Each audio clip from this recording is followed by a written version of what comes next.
Hello, everyone, and welcome to today's webinar.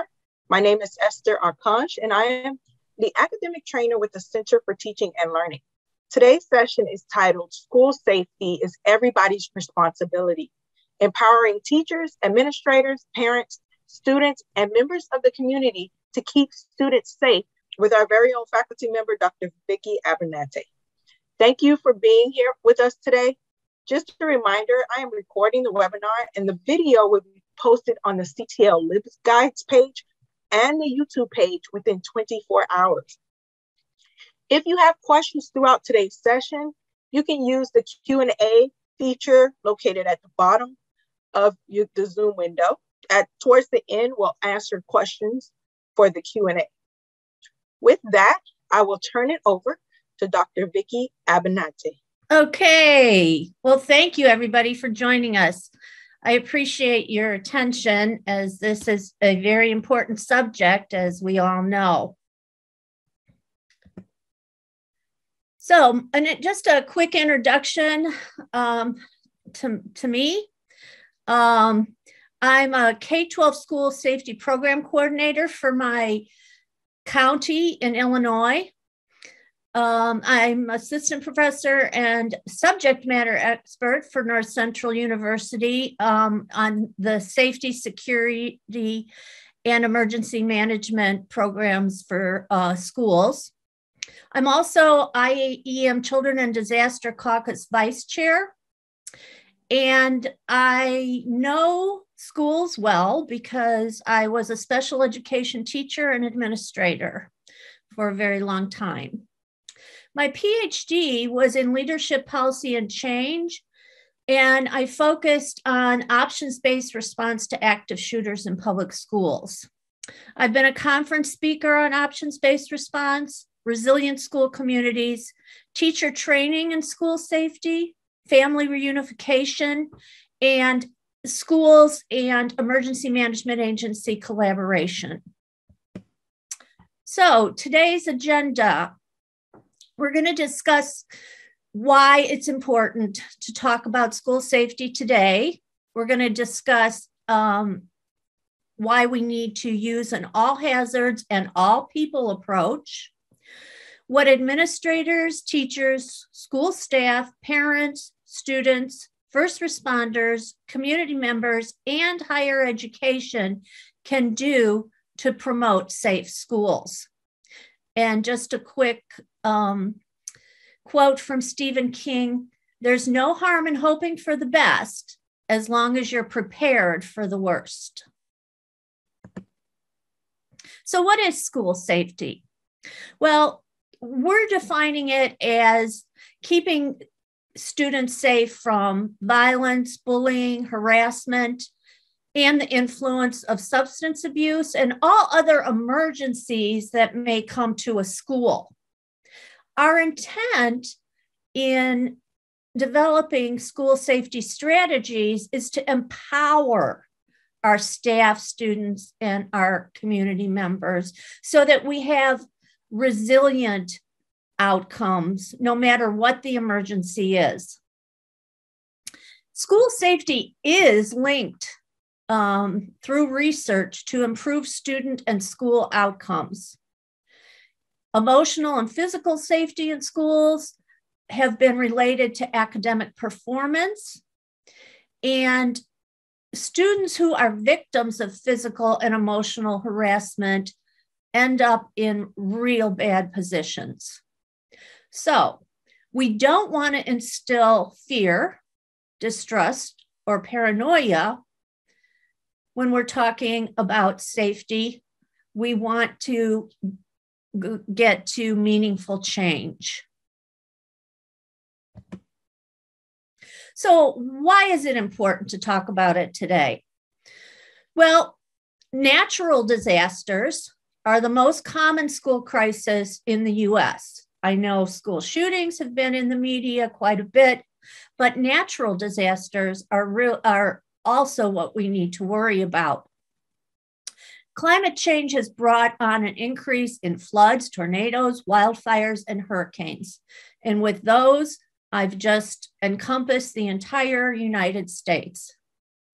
There has been a rise in school shootings over the past 2 decades, and we'll talk a little bit more about that. And schools have also seen quite an increase in bomb threats. Following the school shooting in Michigan earlier this year, there were bomb threats throughout the Midwest, numbering in the triple digits. Let's take a look at shooter incidents. And the red is active. They're non-active shooters. That means it's most likely not a mass shooting, but it's still a shooting incident. And if we look at the trend lines, it's pretty ridiculous. Now, these are school shootings, and these are victims per year. Again, looking at these trend lines, things are getting out of hand. Other important thing to remember about our schools is that schools keep communities together. Research that was completed at the Natural Hazard Center showed that when adequately prepared, schools buffer the negative impacts of a disaster. And I'm going to talk about 3 instances when that happened. There was a flood in a small town in Colorado, and the whole community was damaged, but the school was very damaged. They had to make some decisions. What were they going to do? If they sent their children out to other schools, it would be very far away because it was a small town in rural Colorado. The community decided to come together and provide for the education instead of farming students out to other towns. Because of that, the community became strong and rebuilt. The opposite occurred following a hurricane in South Carolina in a small town. The school was destroyed. People moved to other towns in order to provide an education for their students. Eventually, the town was completely ghosted. Following a tornado in Joplin, Missouri, there were several schools that were severely damaged, but with the leadership of the superintendent, the whole community rallied to provide students with an education. The tornado happened in May, and students were back in schools of some sort in August. So we talk about covering all hazards and all people. The National Preparedness System in our country asks us to focus on schools and to do assessments and make sure that we are looking at all the threats and hazards that are specific to our communities. I'm from the Midwest. We need to worry about floods. We need to worry about tornadoes. Other areas of the country, like the Pacific Northwest or California, or even just out west, you've got wildfires. You've got the threat of earthquakes. If we look at the East Coast, we're looking at hurricanes. So we want to be looking at all hazards. What's going on in your community? That's how you need to plan and be prepared. Successful school safety programs, they don't get built by just school personnel. You have to have the involvement and make relationships with all the community members in order to keep schools in the community resilient. Let's take a look at administrators. What can administrators do? Well, there's a lot of liability for administrators. They need to plan exercise, learn what they're doing well, and then repeat the planning. School safety has to be fluid and ongoing. I want to tell a little story about a man named Rick Rescorla. He was the emergency manager for one of the biggest brokerages in one of the towers on 9/11. And he made his people practice and exercise getting out of the building. And you know what? They couldn't stand it. They were like, oh, not again. We got to do this again. But what happened when 9/11 came? Almost everybody in that company got out of that building. Unfortunately, he didn't, because he went back to make sure there were a couple of people who weren't getting out, and he wanted to help them. But that's just an example of how important it is to exercise, learn from what you exercised, and then go back and update your planning. Take responsibility. It's your school. Don't hand off the planning to other community members, emergency management, law enforcement, fire service. You know, they know safety, but they don't know schools. Empathy is really important because empathy builds trust. And we need trust when we're talking about safety. Be aware and understanding of others' fears and perceptions. Don't forget, I'm going to tell you a quick story here again, too. I was at a emergency operations planning meeting, and there was a teacher sitting next to me, and we started doing some planning on school shooting. And she just fell apart.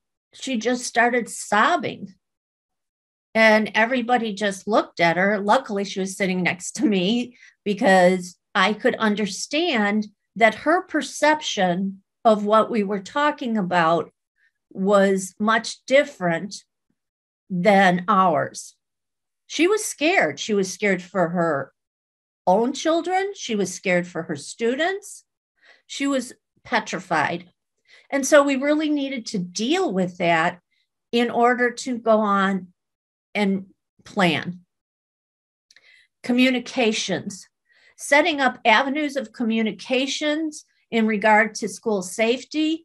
It has to be throughout the school community, not just teachers, not just parents, but the entire school community. We have to remember that schools are inherently soft targets. Now, what does that mean? That means that they're easy to get into and cause problems with. Fort Knox is a hard target, not easy to get in there. But schools are always soft targets. So we have to do what we can to enhance the security of our schools.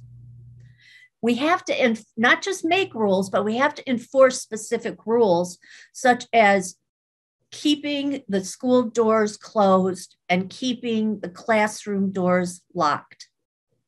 I can't tell you how it breaks my heart to hear about Uvalde and know that the school doors weren't locked and the classroom that the perpetrator went into, the lock was broken. Door locks have to be a priority. And because I've been in schools, I know that, you know, sometimes we do things like, oh, the parents are coming for an assembly. We're just going to have some of these doors open so that we don't have to ring them all in. That sounds great, but unfortunately, we can't do that anymore. Mental health, social justice, and prevention of bullying has to be part of every school now. Many of our school shooters came from the schools that they end up committing the crime in. So we have to be proactive in preventing these school crises. And we can do that with social emotional learning, with PBIS, with the use of restorative justice, and trauma-informed classrooms have become so important. My other advice for administrators is don't be a follower. It's your school, stand up for it. When I was still a teacher, I was the, I'm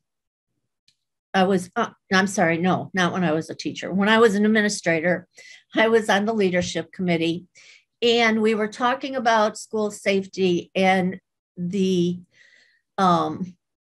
superintendent wanted to go to the use of red and green cards. I don't know how many of you remember red and green cards, but the red, if there was a school shooting, you would lock down. And if somebody inside your room was hurt, you'd put a red card underneath the door. If everybody was great in your classroom, you'd put a green card through the door. And I kept raising my hand and saying, but, and the but was now the school shooter knows exactly every room that has somebody in it. And the response I got was, well, the high school's doing it. Well, as you see, we no longer use red and green cards.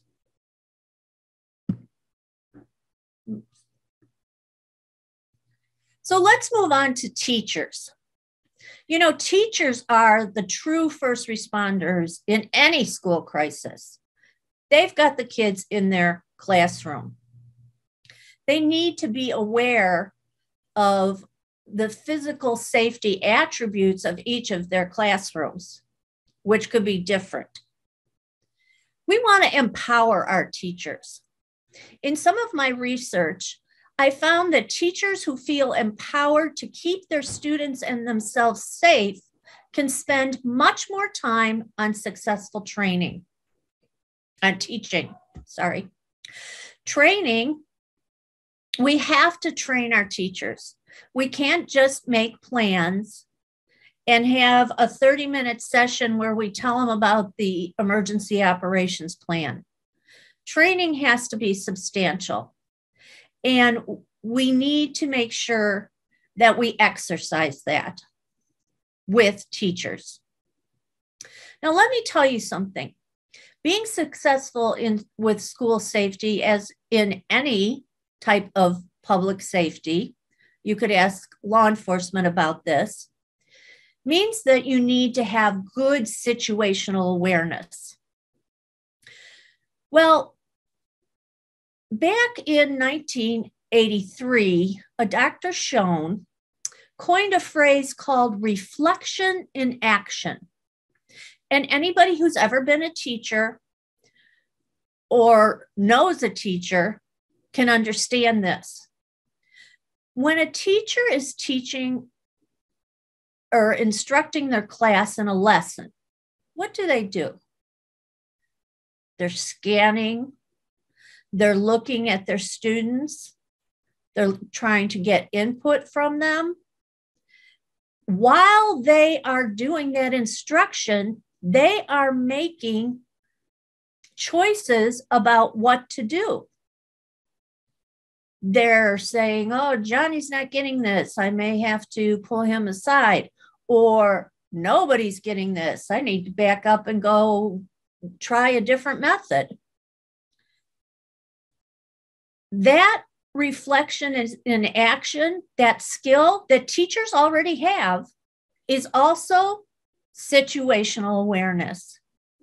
So we really, really need to be sure that we let teachers know they already have the skills to help them during an emergency, because they do it every day. Teachers need to take responsibility too. They need to participate in planning and exercising. Even if administration doesn't invite you, you need to ask to be a part. You also need to ask questions. You need to ask questions. If you don't understand something, if something doesn't feel right to you, you need to ask questions. And you need to be part of prevention, like we talked about previously with SEL, trauma-informed classrooms. Let's not forget our substitute teachers. Substitute teachers need to be trained in school safety protocols of that school also. Teachers also need to advocate for their special education students. One size does not fit all when it comes to planning for all students. And if you believe that there's some type of situation that's dangerous, you need to say something. I'm going to tell you the story about when I first got involved in school safety. I was still an administrator, and I was reading my husband's emergency management magazine. And there was a blog section in there about, oh, I'm sorry, I'm telling the wrong story. Back it up, sorry. Okay, this story, is when I was still a teacher, but I was the association president. And all the teachers received a memo, and it said, directions for a bomb threat. And the second direction on there was teachers will look for the bomb. Whoa, I said, nope, that's not happening. Picked up the phone, called the superintendent and said, teachers are not looking for the bomb. Well, fortunately, eventually, what it should have said was, teachers will scan their rooms and look for anything that is out of place. We also train teachers now how to do that, but we don't want teachers running out everywhere looking for a bomb. Let's talk about other school staff. These people are very important to school safety. They have a unique perspective on what's going on in their schools. Custodians and janitors know their schools inside out. They know the physical safety of it, and they know some kids too. The front office staff, they are very cognizant of kids and parents. Nurses should always be involved in school safety. So just as well, social workers. Food service, you need to use food service to plan for certain emergencies. And there's some people that get to know kids as well. And let's not forget about bus drivers. What if there's an emergency on the bus? Or what if there's an emergency on a field trip? And everybody has to get up back on the bus or what have you. Bus drivers also need to be trained and be part of school safety. It's very important to build trusting relationships with school staff and with students and with the community. They should be involved in some behavioral assessments. I recall some custodians who knew kids better than we did.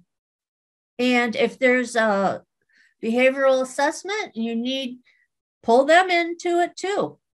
They're also great for all of these people are great mentors as well. So don't forget them. They should participate in the planning, the training, and the drills. Just because you're doing a drill doesn't mean they get to sit back and pretend they're not part of it. They are. And see something, say something. Help them to be situationally aware as well, and encourage them to say something, no matter how small. If it's bothering them about a student or about a protocol or about the security, they need to say something, but you've got to encourage that. Parents. Well, if you're a parent, you know that you want to trust, but sometimes you don't. Parents need to understand that teachers and administrators always care about the best interest of your child. Please trust them. But trust, but verify. Ask questions about the school safety policies and procedures. Now, they're not going to hand you the actual emergency operations plan, but they will give you information as to what they are covering and how they are going to make sure that safety protocols have been completed. Talk to your children. Discuss their level of feeling safe at school and discuss their safety training. Participate in planning.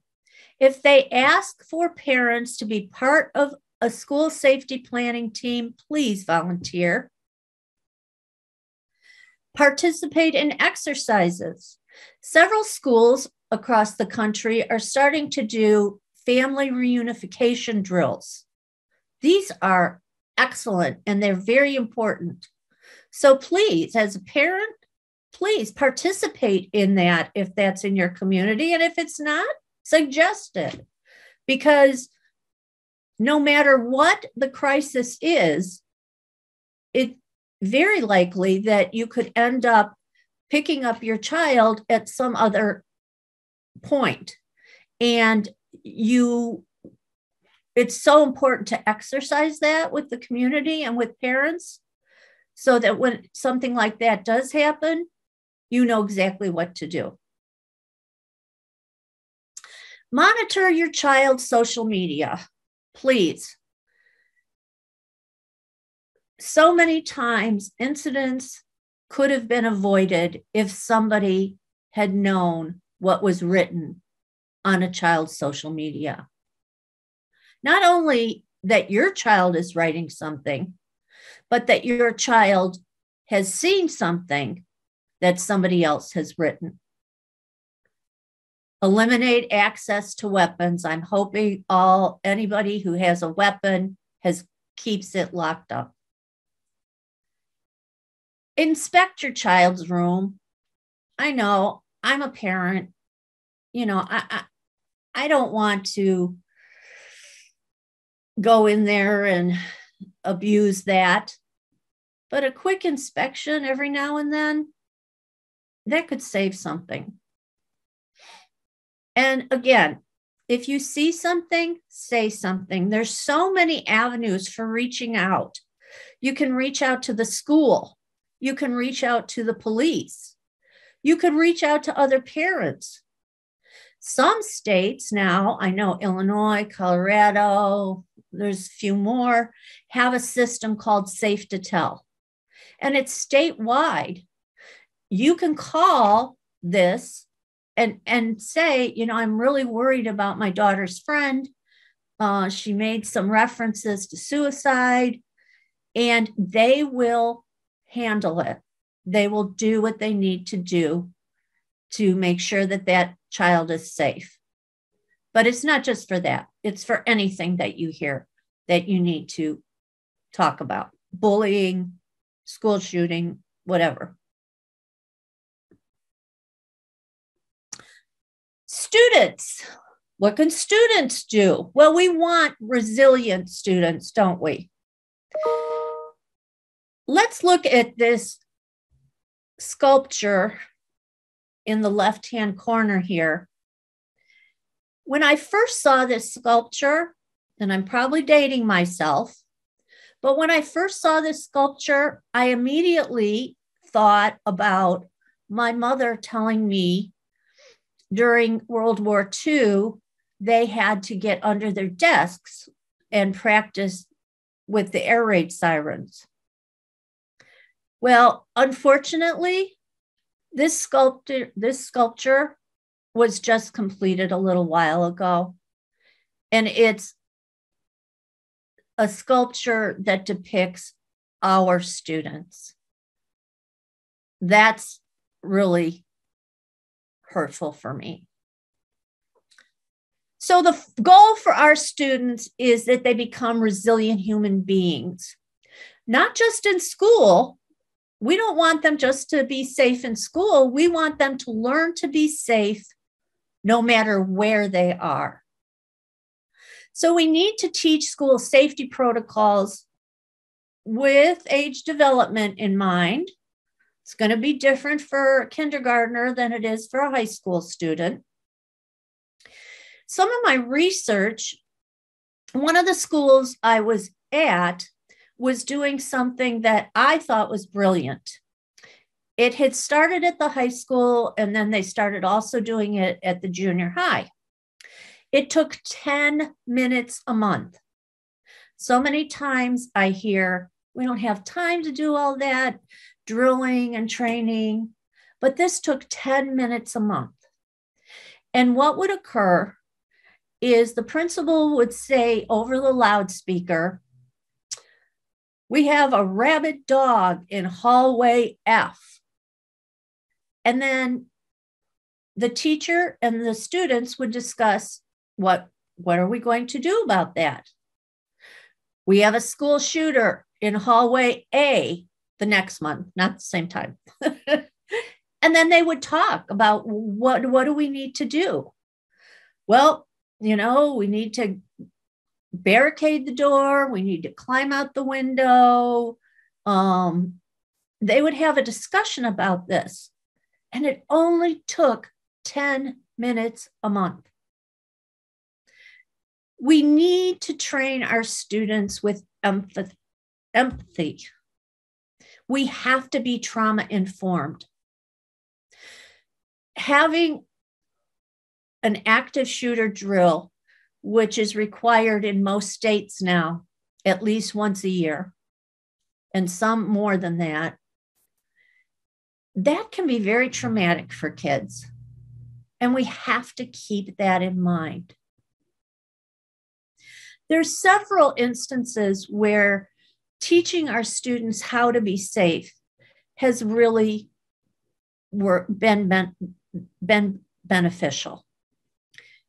There was a little girl named Tilly. She was from London, England, and they were on a holiday years ago when the tsunami came.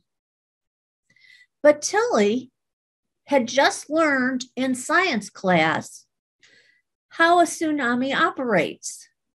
And when she saw the water go out as far as it did before the big wave would come, she warned her parents and told her father to go warn the hotel. And they did, and saved several lives because of that.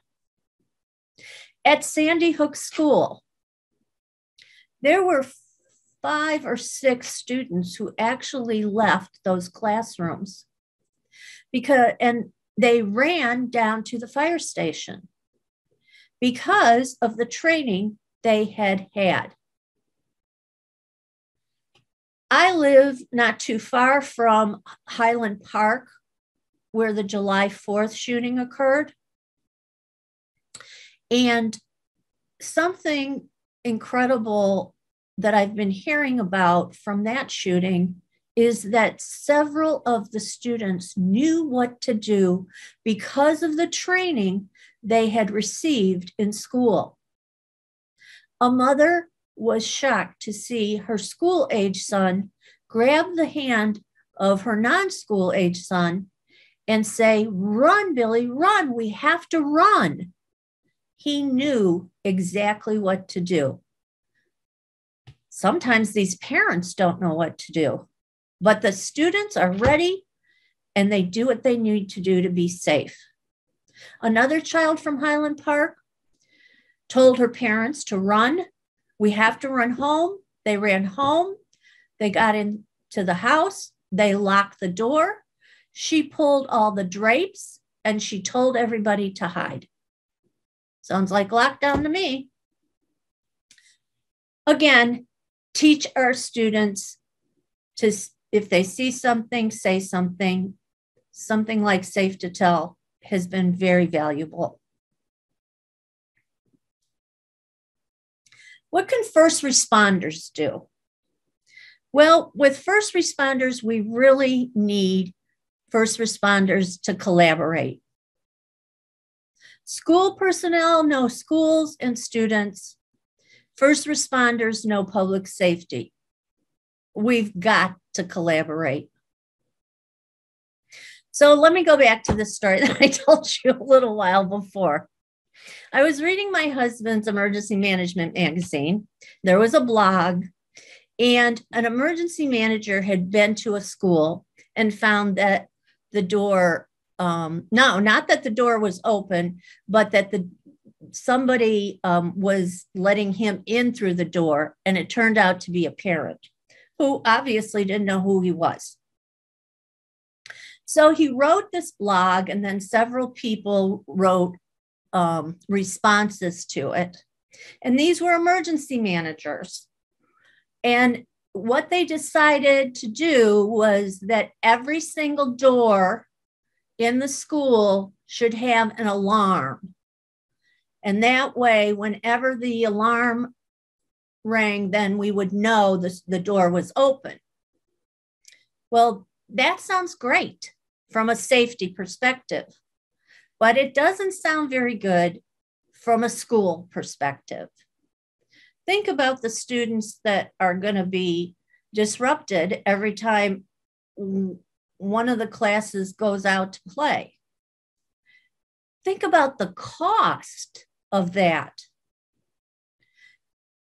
So this is why it's so important for everybody to collaborate on school safety. Again, first responders really need to try to empathize with what's going on. First responders get very used to working with other first responders. And you have to realize that school personnel are not. Teachers have bleeding hearts. If you tell a teacher that in lockdown they can't open the door and pull that one kid in for safety, that's not going to work. You have and you have to understand that that's why we have good teachers. Respect.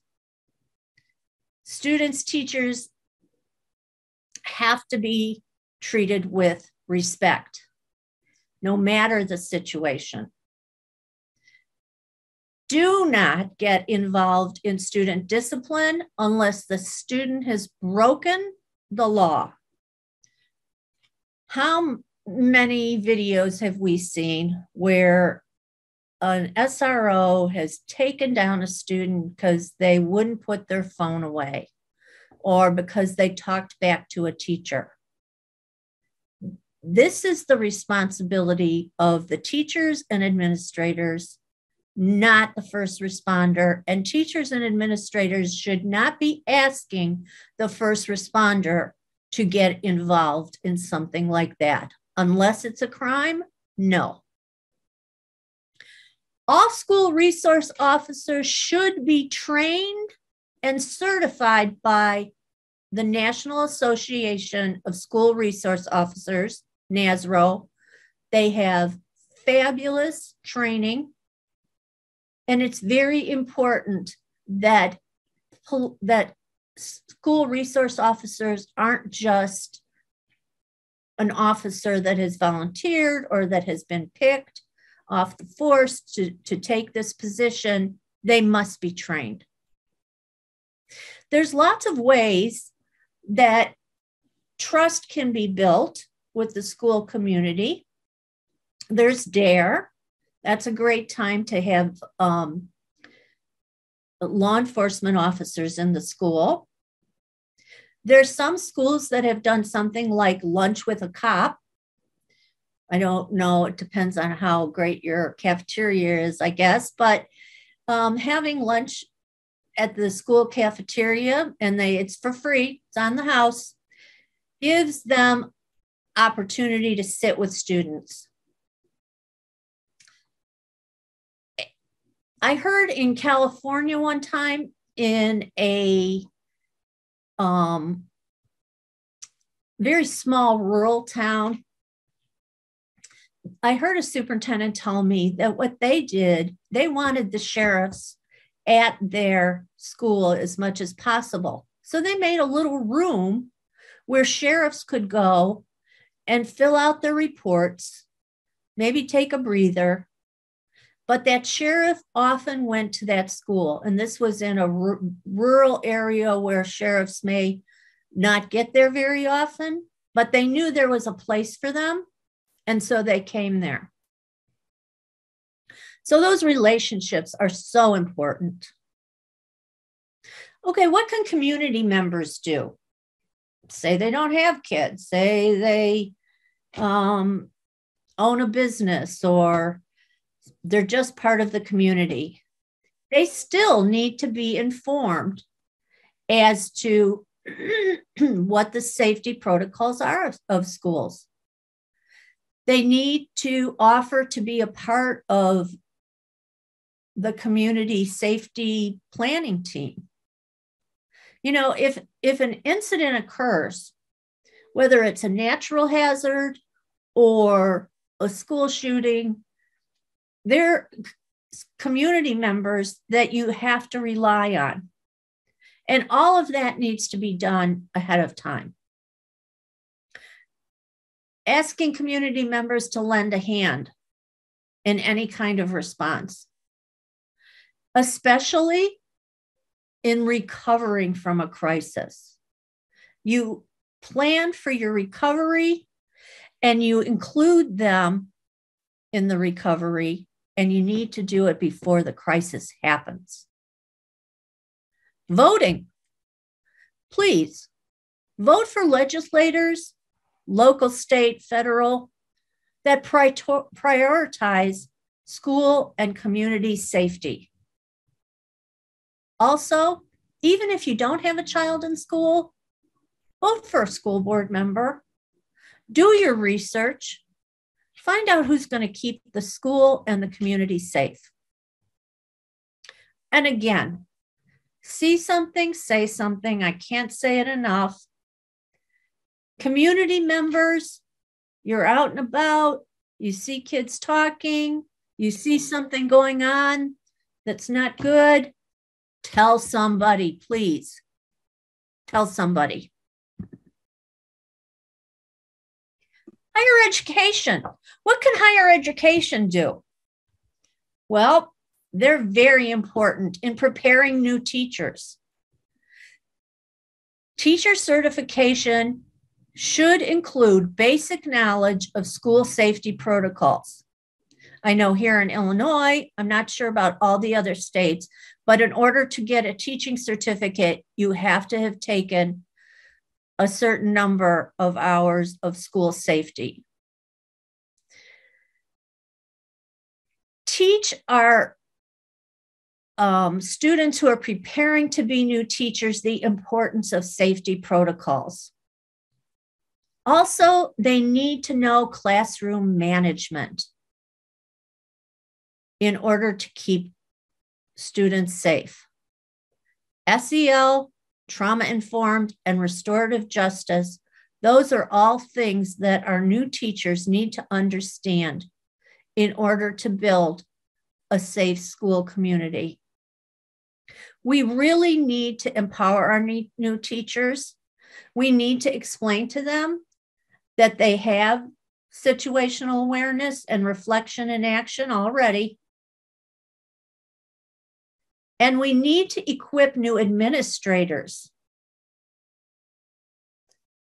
They should have certification that includes extensive knowledge of school safety protocols. So, putting this all together, well, we've got educators and school staff all have a profound responsibility and liability, and they all do desire to keep our students safe. Parents, students, they have a responsibility for safety in schools as well. First responders and other community members, they are uniquely poised to support our schools in being safe communities. Now, there is hope. Schools across the nation have learned from mistakes and instituted many improvements in school safety since 1999. That includes school shootings, that includes tornadoes, that includes wildfires, that includes hurricanes. We've learned a lot, and we're making changes. Students, families, and communities are becoming more involved in school safety. The federal government has made an increased amount of funds available for school safety improvements. Anybody needs information on that, let me know and I'll steer you in the right direction. And get this, there's a university that has recently established the first school safety, security, and emergency management specializations in their education department. Guess who? North Central University, of course. So if anybody's interested in getting involved in that, please look into it. It's so important. Here's my references. You can get those if you log on later. And I'm open for questions now. So. Awesome. What should I do, Esther? So we have a few questions in the Q&A. I would like to ask for your pardon. There were two other questions that was in the chat, but my internet connection kind of failed and I had to jump back on, so I don't see those. I don't know if you see them, but I do see the first one here that I can see actually. It says some fire departments and community police agencies welcome the opportunity to visit schools and area businesses to have a better working knowledge and layout in the event of emergency or active shooter situation. Yes. Yeah. You know, think about why we haven't had any students die in a fire in years, because of the safety that's been brought about by our fire services. So they are very involved and should remain that way. Right. We had another question earlier that I can remember off the top of my head. Okay. Are there resources available to teachers after a traumatic event? Because typically teachers will put the students above themselves when it comes to these situations. And like, is there anything for them? Well, it depends on your community and it depends on your school, but this is something that I'm trying to get people to understand, is that you must plan for that before it happens. Yes, you must consider that teachers will be traumatized just as much as students. And you must plan for, are we going to hire a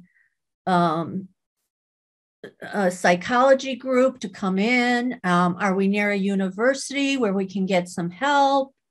But that should be on your planning. Don't wait till the crisis happens to be scrambling and figuring out, what can I do for these teachers? Already inquire and have something on the books about what we can do. Awesome. Just a reminder, the Q&A is open. This is another question that I can think of off the top of my head. If I'm not asking it correctly, please correct me, just because I can't see it on my chat on the Q&A.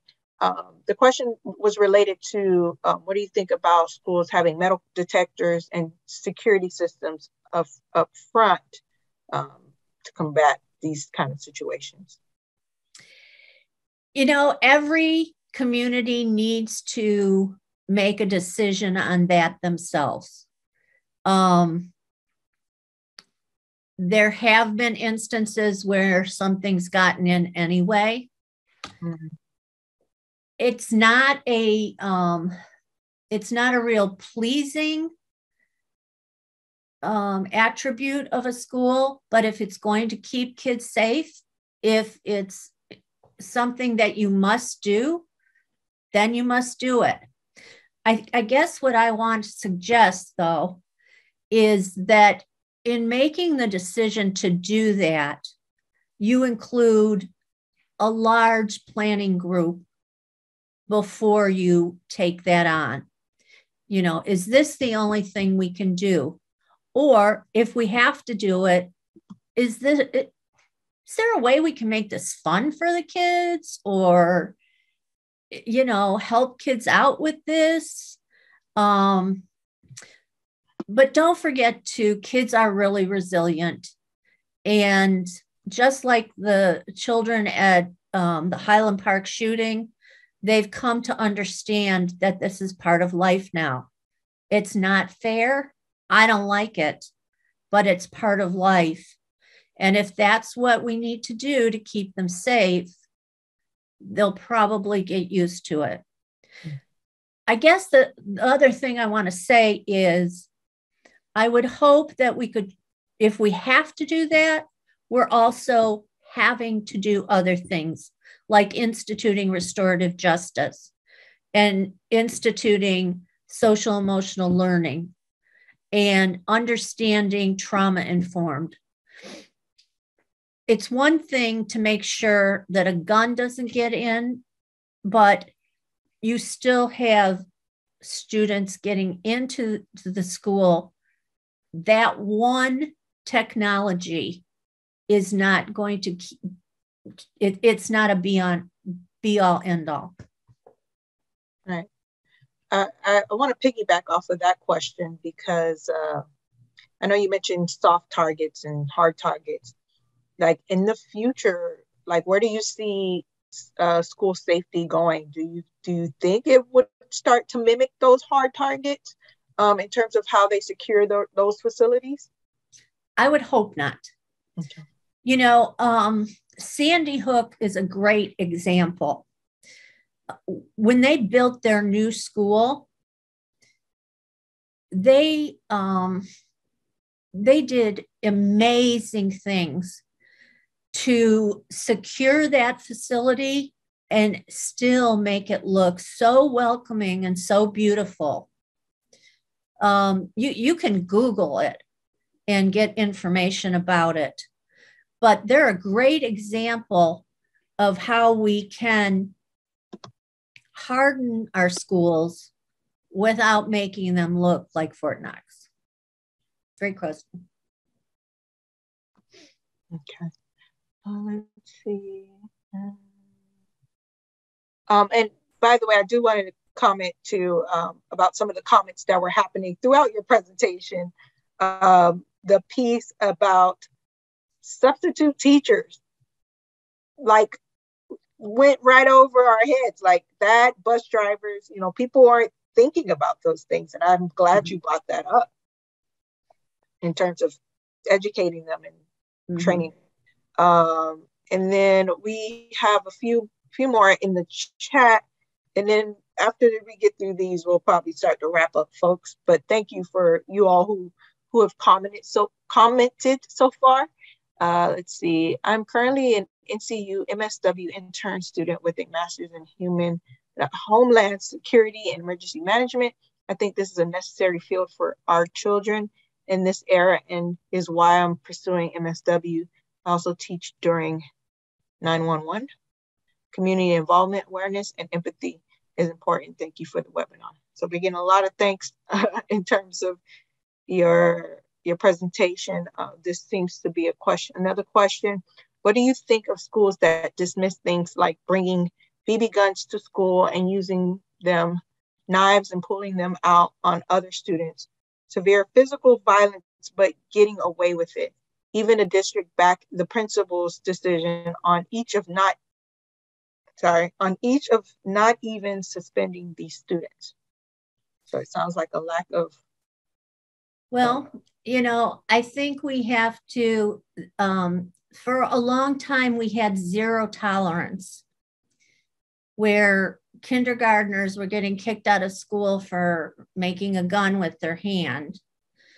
And situations similar to that, I can't remember all of them, but it really kind of went too far.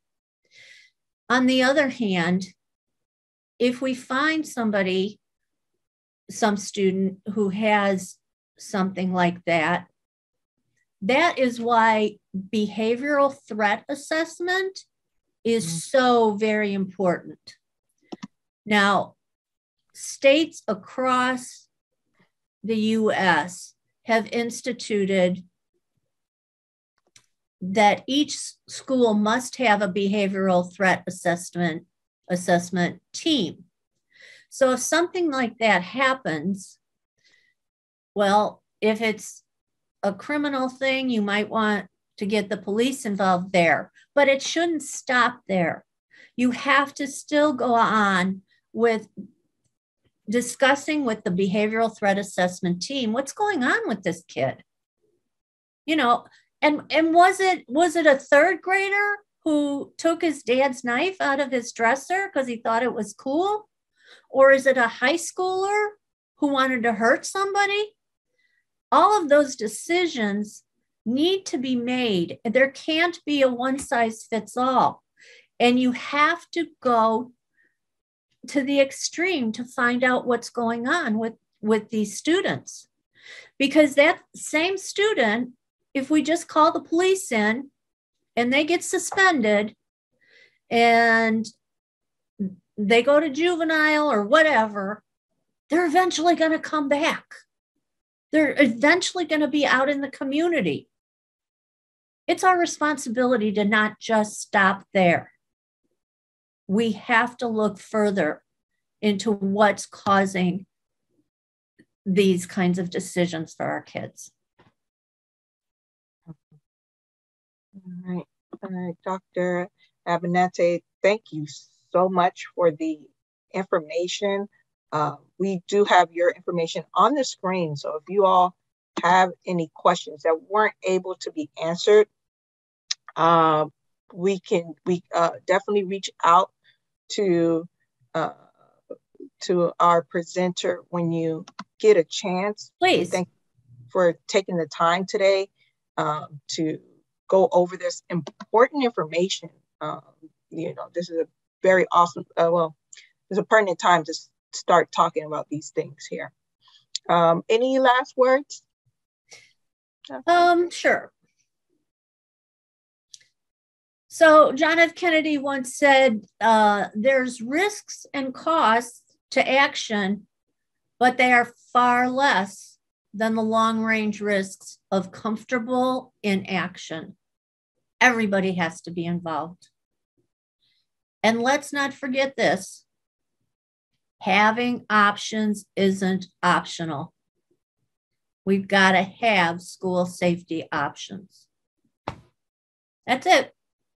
Beautiful. Thank you, everybody, for being here today. Let me know if I can answer any questions or you want to have a conversation. I'm open to. Thanks. thank you, Dr. Vicky Abernathy, for taking the time to present, and thank you to the attendees for joining us today.